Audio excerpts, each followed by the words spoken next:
नमस्कार मित्रांनो, मी राहुल वानकडे, एमआयएम तालुका अध्यक्ष गंगापूर,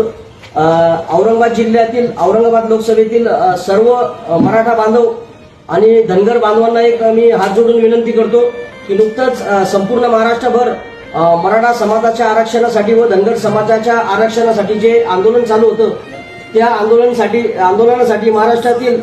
एकाही लोकप्रतिनिधीने आवाज उचलला नाही. फक्त औरंगाबाद जिल्ह्यातील सन्माननीय खासदार इम्तियाज जलील यांनी त्या ठिकाणी लोकसभेमध्ये मराठा आरक्षण असो की धनगर आरक्षण असो या दोन्ही समाजाच्या म्हणजेच मराठा आणि धनगर समाजाच्या आरक्षणासाठी या समाजाच्या न्याय हक्कासाठी त्या ठिकाणी लोकसभेमध्ये त्यांनी आवाज उचलला व मराठा समाजाला व धनगर समाजाला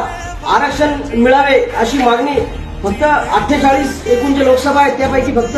औरंगाबाद लोकसभेतील खासदार इम्तियाज जलील यांनी त्या ठिकाणी मराठा समाज व धनगर समाजाच्या आरक्षणाची मागणी केली. तर मी सर्वांना एक हात जोडून विनंती करतो की आपण या निवडणुकीमध्ये कुठल्याही उमेदवाराची जात, उमेदवाराचा धर्म न बघता उमेदवाराचं कार्य, उमेदवाराचं कर्तृत्व, उमेदवार आपल्यासाठी किती लढतो व आपल्यासाठी काय काय समस्या घेऊन तो शासन दरबारी असो किंवा संसदेत आपले प्रश्न मांडतो अशा संपूर्ण सखोल अभ्यास असलेल्या खासदार इम्तियाज जलील साहेबांच्या पाठीशी औरंगाबाद जिल्ह्यातील धनगर बांधव आणि मराठा बांधवांनी या ठिकाणी उभं राहून त्यांना या ठिकाणी भरभरून मतदान करावे आणि येणाऱ्या काळामध्ये इम्तियाज जलील